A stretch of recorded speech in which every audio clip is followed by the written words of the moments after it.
Hello, Radhe Radhe, नमस्कार friends. Welcome back to my YouTube channel. आप सभी का स्टडी पॉइंट चैनल में बहुत बहुत स्वागत है फ्रेंड्स। तो हम लेकर क्या है आपके लिए हिंदी के प्रश्न, जो कि आपके सामान्य हिंदी के प्रश्न रहने वाले हैं, जो आपके कॉम्पिटिटिव एग्ज़ाम के लिए काफ़ी इम्पोर्टेंट प्रश्न हैं। ठीक है, ये अधिकतर परीक्षाओं में पूछे जाने वाले प्रश्न हैं। आप लोग वीडियो के अंत तक ज़रूर बने रहें और वीडियो को हमारे पूरा वॉच करें। ये आपके प्रश्न रहने वाले हैं। ठीक है फ्रेंड्स, अगर आप सभी को मेरे प्रश्न पसंद आए, वीडियो पसंद आए, तो वीडियो को लाइक, शेयर और चैनल को हमारे सब्सक्राइब ज़रूर करें। ठीक है, इसी के साथ हम आपका ज़्यादा समय ना वेस्ट करते हुए चलते हैं प्रश्नों की तरफ। देखिए, फर्स्ट नंबर जो प्रश्न दिया हुआ है आपका, दिया है कि हिंदी किस भाषा परिवार की भाषा है। आपके ऑप्शन है भारोपी, द्रविड़, ऑस्ट्रिक या फिर चीनी तिब्बती। तो करेक्ट ऑप्शन हो जाएगा फ्रेंड्स, हिंदी किस भाषा परिवार की भाषा है, तो भारोपी परिवार की है। ठीक है, ए ऑप्शन आपका सही हो जाएगा। चलते हैं आपके अगले प्रश्न की तरफ। अगला प्रश्न देखिए क्या दिया है। दिया है कि हिंदी भाषा किस लिपि में लिखी जाती है। हिंदी भाषा किस लिपि में लिखी जाती है। गुरुमुखी, ब्राह्मी, देवनागरी या फिर सौराष्ट्री। तो करेक्ट ऑप्शन आप सभी का हो जाएगा देवनागरी लिपि में लिखी जाती है। ठीक है, सी ऑप्शन आपका करेक्ट है। अगला प्रश्न देखिए क्या दिया है। दिया है कि वर्तमान हिंदी का प्रचलित रूप क्या है। हाँ फ्रेंड्स, क्या पूछ रहा है, वर्तमान हिंदी का प्रचलित रूप है, कौन सा है रूप, अवधी, ब्रजभाषा, खड़ी बोली या फिर देवनागरी। तो करेक्ट ऑप्शन आप सभी को पता होना चाहिए कौन सा है, खड़ी बोली है। ठीक है, सी ऑप्शन आपका करेक्ट है। अगला प्रश्न देखिए, दिया है कि भारतवर्ष में हिंदी को आप किस वर्ग में रखेंगे। राजभाषा, राष्ट्रभाषा, विभाषा या फिर तकनीकी भाषा। करेक्ट ऑप्शन हो जाएगा राजभाषा। ठीक है, हम आपसे पूछे राजभाषा किस आर्टिकल के अंतर्गत है, तो आर्टिकल नंबर आपका अनुच्छेद जो है वो आर्टिकल 343 के अंतर्गत जो है हिंदी राजभाषा का वर्णन आपको मिलेगा। ठीक है, चलते हैं आपके अगले क्वेश्चन की तरफ। अगला क्वेश्चन जो दिया है कि भारतीय संविधान में किन अनुच्छेदों में राजभाषा संबंधी प्रावधानों का उल्लेख है। बताइए किस अनुच्छेद में। आपके सामने आर्टिकल्स लिखे हैं, आप लोग पढ़िए। तो इसका करेक्ट ऑप्शन कौन सा हो जाएगा, तो फ्रेंड्स इसका करेक्ट ऑप्शन हो जाएगा आपका ए ऑप्शन, जस्ट मैंने 343 से 351 तक। ठीक है, चलते हैं आपके अगले क्वेश्चन में। अगला क्वेश्चन जो दिया है, भाषा की सबसे छोटी इकाई है। भाषा की सबसे छोटी इकाई है, तो कौन सी इकाई है फ्रेंड्स, शब्द, व्यंजन, स्वर, वर्ण। ये रहे आपके ऑप्शन। करेक्ट ऑप्शन हो जाएगा वर्ण। क्या हो जाएगा, वर्ण हो जाएगा। डी ऑप्शन आपका करेक्ट है। अगला प्रश्न देखिए, वर्णमाला कहते हैं। वर्णमाला किसे कहते हैं, शब्द के समूह को कहते हैं, वर्णों के संकलन को कहते हैं या फिर शब्द गणना को कहते हैं, वर्णों के व्यवस्थित समूह को कहते हैं। तो वर्णमाला किसे कहेंगे, वर्णों के व्यवस्थित समूह को कहेंगे। ठीक है, आपका डी ऑप्शन सही हो जाएगा। अगला प्रश्न क्या दिया है, वृक्ष पर पक्षी बैठे हैं। वृक्ष पर पक्षी बैठे हैं, इस वाक्य में जो पर है कौन सा कारक है। आप सभी को पता होना चाहिए कारक कितने होते हैं, 8 प्रकार के हमारे कारक होते हैं। और यहाँ पर कौन सा कारक सही हो जाएगा, संप्रदान, अपादान, कर्म या फिर अधिकरण। तो जाहिर सी बात है दोस्त फ्रेंड्स कि अधिकरण कारक होगा। अधिकरण में पे पर होता है ना, संप्रदान के लिए अपादान से अलग होने के अर्थ में। ठीक है, तो यहाँ पर क्या पूछ रहा है कि पर जो है कौन सा कारक है, तो अधिकरण कारक है। आपका डी ऑप्शन करेक्ट हो जाएगा। अगला प्रश्न देखिए, निम्न में से कंठे ध्वनियाँ कौन सी है। निम्न में से कंठे ध्वनियाँ कौन सी हैं, काखा, यारा, चाजा या फिर टाड़ा। तो कंठे ध्वनियाँ का वर्ग के अंतर्गत आने वाले सभी वर्ड जो है कंठे ध्वनियाँ कहलाते हैं। ठीक है, काखा, गा, घा, अंगा, ये जो है ये कंठे ध्वनियाँ हैं, का वर्ग वाली लाइन। ठीक है, ए ऑप्शन आपका करेक्ट हो जाएगा।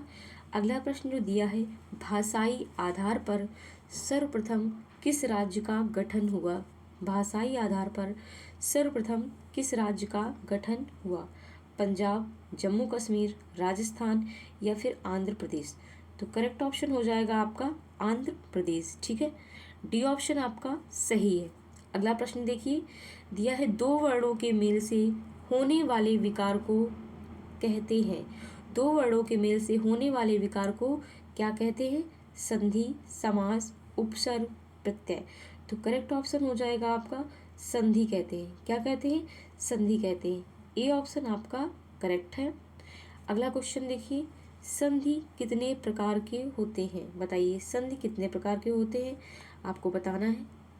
आपके ऑप्शन है 1, 2, 3 या फिर 4। बताइए कितने प्रकार के होते हैं फ्रेंड्स। एक होता है स्वर संधि। कितना होता है? स्वर संधि होती है। फिर आती है हमारी व्यंजन संधि। फिर कौन सी आएगी? फिर आएगी हमारी विसर्ग संधि। ठीक है, कौन सी आएगी? विसर्ग संधि। 3 प्रकार की होती हैं। तो करेक्ट ऑप्शन आपका सी हो जाएगा। ठीक है, स्वर संधि के कितने प्रकार होते हैं? अच्छा बताइए। तो स्वर संधि के जो प्रकार होते हैं वो 5 होते हैं। अगला प्रश्न देखिए क्या दिया है। दिया है जो धातु या शब्द के अंत में जोड़ा जाता है, जो धातु या शब्द के अंत में जोड़ा जाता है उसे कहते हैं, क्या कहते हैं? समास, अव्यय, उपसर्ग या फिर प्रत्यय। तो करेक्ट ऑप्शन आपका हो जाएगा डी ऑप्शन, प्रत्यय कहते हैं। ठीक है, क्या कहते हैं? प्रत्यय कहते हैं। डी ऑप्शन आपका करेक्ट है। अगला प्रश्न दिया है कि दो अथवा दो से अधिक शब्दों से मिलकर बने हुए नए सार्थक शब्द को क्या कहते हैं? बताइए, दो या दो से अधिक शब्दों से मिलकर बने हुए नए सार्थक शब्द को क्या कहते हैं? संधि, समास, अव्यय या फिर छंद। तो करेक्ट ऑप्शन हो जाएगा आपका समास कहते हैं। ठीक है, बी ऑप्शन आपका करेक्ट हो जाएगा। वेरी वेरी इंपॉर्टेंट प्रश्न है, ये अधिकतर एग्जाम में पूछा गया है। ठीक है, इसलिए आप लोग इसे स्किप ना करें। ठीक है, अगला क्वेश्चन देखिए, समास का शाब्दिक अर्थ होता है संक्षेप, विचार, विक्रय या फिर विच्छेद। तो करेक्ट ऑप्शन हो जाएगा समास का शाब्दिक अर्थ जो है संक्षेप होता है। क्या होता है? संक्षेप होता है। अगला प्रश्न क्या दिया है? प्रख्यात में प्रयुक्त उपसर्ग है प्रा, ता, प्रख या फिर आद। 19 का जो करेक्ट ऑप्शन है प्रा हो जाएगा। ए ऑप्शन आपका करेक्ट है। अगला क्वेश्चन देखिए, दिया है कि वस्तु, स्थान, भाव या विचार के घोतक शब्द को क्या कहते हैं? संज्ञा, सर्वनाम, विशेषण, विशेष। बताइए फ्रेंड्स, क्या कहेंगे वस्तु, स्थान, भाव या विचार के घोतक शब्द को? तो ये कहेंगे हम संज्ञा कहेंगे। ठीक है, ए ऑप्शन आपका करेक्ट हो जाएगा। अगला प्रश्न बताइए, व्युत्पत्ति के आधार पर संज्ञा के कितने भेद होते हैं? 3, 4, 5, 6। आप सभी को पता होना चाहिए कि व्युत्पत्ति के आधार पर संज्ञा के 5 भेद होते हैं। ठीक है, सी ऑप्शन आपका करेक्ट है। चलते हैं आपके अगले प्रश्न की तरफ। अगला प्रश्न दिया है, गमन शब्द को विपरीतार्थक बनाने के लिए आप किस उपसर्ग का प्रयोग करेंगे? गमन का अपोजिट अगर आप बनाएंगे तो उसमें ऐसा कौन सा शब्द लगा दें या उपसर्ग का प्रयोग करें जिससे उसका विपरीत वर्ड बन जाए। ठीक है, विपरीत शब्द बन जाए। उप, आ, प्रति या फिर अनु। तो गमन है तो जाहिर सी बात हो जाएगा आगमन। क्या हो जाएगा? अगर हम गमन के आगे आ लगा दें तो क्या हो जाएगा? आगमन।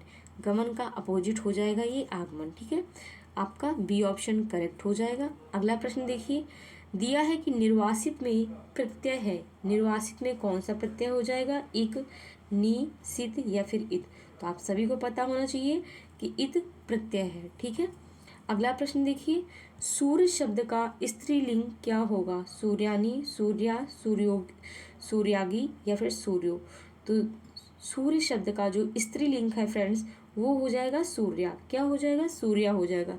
बी ऑप्शन आपका सही हो जाएगा। अगला प्रश्न देखिए, बुढ़ापा भी एक प्रकार का अभिशाप है, इस वाक्य में रंगीन छपे शब्द की संज्ञा बताइए।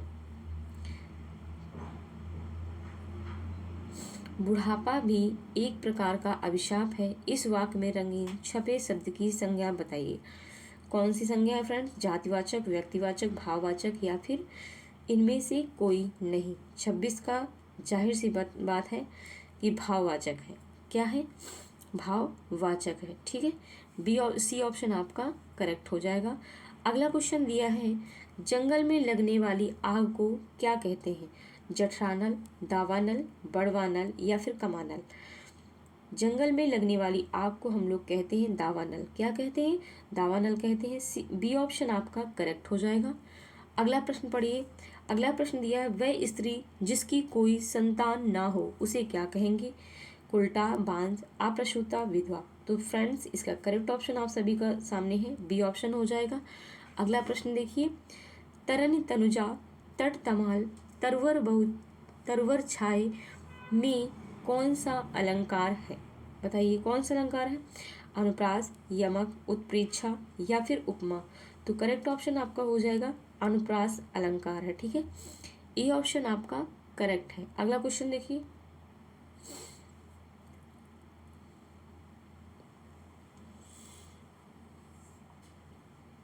अगला क्वेश्चन क्या दिया है? अगला क्वेश्चन दिया है कि स्थायी भावों की कुल संख्या है। बताइए स्थायी भावों की कुल संख्या कितनी है फ्रेंड्स? तो स्थायी भावों की कुल संख्या जो है 9 है। ठीक है, 9 है, ए ऑप्शन आपका करेक्ट हो जाएगा। अगला प्रश्न देखिए, चौपाई के प्रत्येक चरण में मात्राएं होती हैं। तो चौपाई के प्रत्येक चरण में कितनी मात्राएं होती हैं? जाहिर सी बात है कि 16 मात्राएं होती हैं। ठीक है, चौपाई कैसा चरण है? चौपाई जो है हमारा कैसा छंद है? चौपाई कैसा छंद है, चरण है? चौपाई जो है फ्रेंड्स सममात्रिक छंद है। कैसा छंद है? सममात्रिक छंद, लिख लीजिएगा, सममात्रिक छंद है। ठीक, ये सममात्रिक छंद है। और इसमें कितनी मात्राएं होती हैं? इसमें जो मात्राएं होती हैं फ्रेंड्स ये होती हैं 16। कितनी होती हैं? 16 होती हैं। ठीक है, और इसमें चरण कितने होते हैं? अगर आपसे पूछ दे कि चरण कितने होते हैं इसमें, तो 4 चरण होते हैं। ठीक, 4 चरण होते हैं। चलते हैं आपके अगले क्वेश्चन की तरफ। अगला प्रश्न दिया है, शांत रस का स्थायी भाव क्या है? शांत रस का स्थायी भाव क्या है? जुगुप्सा, क्रोध, शोक या फिर निर्वेद। शांत रस का स्थायी भाव जो है फ्रेंड्स निर्वेद होता है। जुगुप्सा किसका होता है? विभत्स का होता है। किसका होता है? विभत्स का। विभत्स रस का जो है जुगुप्सा होता है। ठीक है,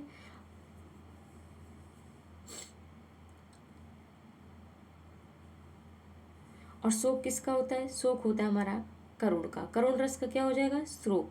ठीक है, करुण का क्या हो जाएगा? शोक हो जाएगा। चलें अगले प्रश्न की तरफ। क्रोध का बताइए आप लोग कमेंट करके, क्रोध का क्या होगा? आलोक का विलोम शब्द है। आलोक का विलोम शब्द क्या हो जाएगा? आलोक मतलब होता है प्रकाश। ठीक है, क्या होता है आलोक का मतलब? प्रकाश होता है। तो जाहिर सी बात है कि अंधकार हो जाएगा। ठीक है, सी ऑप्शन आपका करेक्ट है।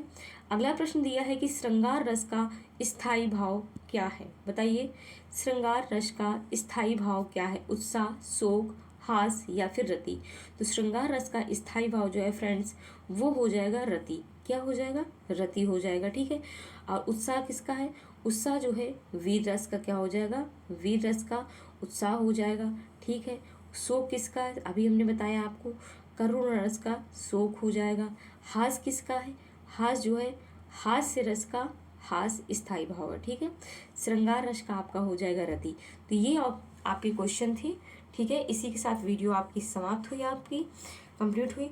आप बताइए कमेंट करके वीडियो आप सभी को कैसी लगी। अगर वीडियो पसंद आई हो तो वीडियो को सभी लोग लाइक करें, शेयर करें और चैनल को हमारे सब्सक्राइब ज़रूर कर लें। ठीक है फ्रेंड्स, इसी के साथ आप सभी को जय हिंद, जय भारत, वंदे मातरम।